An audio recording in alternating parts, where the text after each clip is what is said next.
Hello, everybody. Welcome to this latest edition of the video blog, better known as Storm Talk. This is Wave 3 meteorologist Brian Good here with you on this Thursday afternoon as we are tracking the PGA situation when it comes to rain chances. We've had some adjustments in the models, nothing drastic, but enough that we need to update you guys because keep in mind, forecasts are constantly changing and updating, and it's the way it goes in this business. So, the best we could do is give you the latest as of it stands as of 2:30 this afternoon on this Thursday. Let me start you off, though, with some interesting weather. We got the showers here locally. I'll get to that in a second, but I do want to mention it. You know, there's been a lot of talk here lately about what's happening out here in Hawaii. Bear with me. I'm doing all this on the fly, all right, when it comes to Hawaii. And you've been talking a lot about this hurricane, and actually two of them that have been found out here across the areas of the Pacific Ocean heading toward Hawaii. This one here is Iselle that's heading in right now, and winds still a barely minimal hurricane, but aiming itself right into the big island of Hilo itself, and then eventually crossing just south of Honolulu. Hurricane warnings are in effect for the big island, and the tropical storm alerts further inland as this will keep weakening. The water here is cooler. Not as much colder, but it is cooler than where it is right now. So the system will eventually weaken. But nice little ice still showing up with this as it moves through. But man, poor Hawaiians thinking you're going to have a nice vacation, and then all of a sudden, bam, here comes a hurricane. And not just one, but two. Here's Julio. The satellite image messes up a little bit, but there's Julio right on tills. And the water here is warmer, so Julio could still strengthen a little more, by the way, as we head through time. Now, the forecast track on that one, by the way, should take it a little bit more to the north, the way it looks now, of the track that Iselle is. So we're sorry. I cannot draw today at all. Well, just north of Iselle and then head out in that direction, but still would impact the island. So it's a 1-2 punch, it looks like, for the Hawaiian Islands between now and through the weekend. All right, let's get you back all the way here in the States, and this is where we got our fun and games we got to deal with here for this afternoon. To do that, we use the visible satellite to start off with. We've had these clouds kind of stuck overhead. It's making for a hazy sky here in Louisville. There's even a shower now trying to develop not too far away. Let's zoom in and see where that is. Looks like it's right over Shively, perhaps. Looks like Shively heading toward the airport, Churchill Downs. A shower has developed there, so you've probably seen a light sprinkle in that area. Because the cloud cover, though, we're at 80 now. We may climb a few more degrees. 85 is probably going to be the best we're going to do. Now, the sun is coming out to the south and west of us, and that is going to help feed some of these thunderstorms to the west. It should allow them to at least maintain themselves until about Grayson County, and then they will fall apart because of the cooler air and drier air, too, that we have east of that. So our western and southwest counties could get some of this thunderstorm action as we head toward this evening. We'll watch that carefully once we get a little bit closer. Broaden out the view a little more. Here's the setup.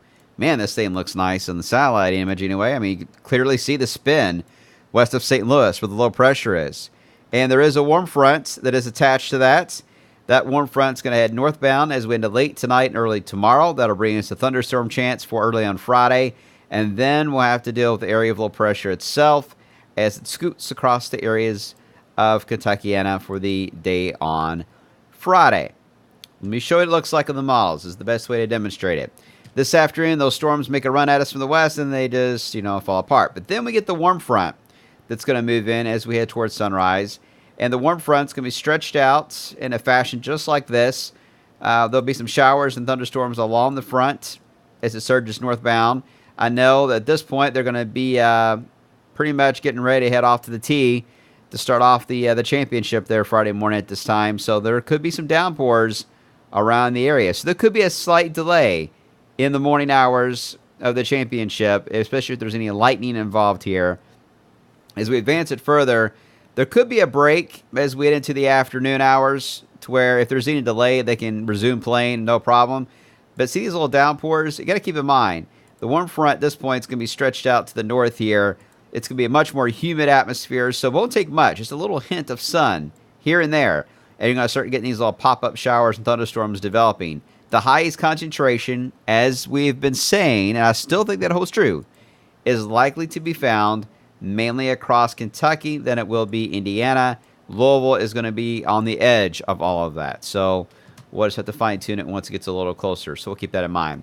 Looking ahead into next week, I think we'll stay warm well into the 80s, maybe even 90 for a couple of days. And then as we head toward the middle of the month, we are still seeing signs of a nice little dip developing in the jet. And as I've been saying, I've been trying to figure out which one is it that's going to really dig. But strong indications it's going to take place sometime around, say, 15th to the 20th. There could be a deep trough developing here during the state fair time that could take place. So I'm not done with saying there could be some more 70s that are not rain-induced that could take place during state fair time for this season. So we'll see how that will play out, and I'll have an update on that later on today once the other models do come in. So the important thing to know about the PGA is isolated shower here for this afternoon. Thunderstorms tonight from the west should fall apart before they get here. But for Friday, we've got the warm front, thunderstorm potential in the morning. Lightning is key. You got lightning, say, within 10 miles of the course at Valhalla. They're going to delay it. So Friday morning depends on how quickly we get those storms in here. If the front moves slower than expected, it could impact the first couple of hours of rounds that could take place in the morning hours. So we'll watch that. Then once the warm front gets north of us by midday, then it's all about watching the radar and tracking it hour by hour. Any little sunshine break we get, there's going to be a random storm that'll develop and pop up. I still think the best coverage would be closer to the low pressure and to the front, which would be our south. That is most likely to see the steadier rain, showers, and storms. But I've got to stress, the models keep flip-flopping here on how this is all going to evolve. In Louisville, in almost every case, is right there on the edge of all this. So any shift at all on how this low progresses to the state can completely change the impact on the PGA Championship and anything that you have planned outside.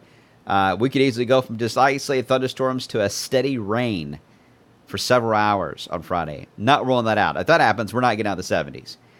I think right now I've got 80 in for a high, depending on how much sun we get. But this one's going to be a tough one. We knew it would be. But anyway, we'll be here tracking it tonight. We'll have updates on all of our newscasts this evening, and especially at 11 o'clock tonight's newscast. New data will be rolling in, so make sure to watch that. And then throughout the entire day on Friday, we're going to be updating you hour by hour with updates on the radar trends and see how this plays out. Saturday, by the way, there is going to be a band of showers and storms on the northern side of that low that could impact us from time to time on Saturday. We'll watch that carefully. I don't think that's going to be a huge ordeal because the western side of this low is drier than the eastern side. So once the low gets east of us, I think we're going to see a pretty sharp cutoff to rainfall. Anything on Sunday, I think it's going to be mainly just southeast Kentucky, and that's really about it. So our main concern is going to be late tonight and Friday, certainly. So there you have it. That's the latest. Make sure to stay tuned for much more on social media and tonight starting at 5 o'clock.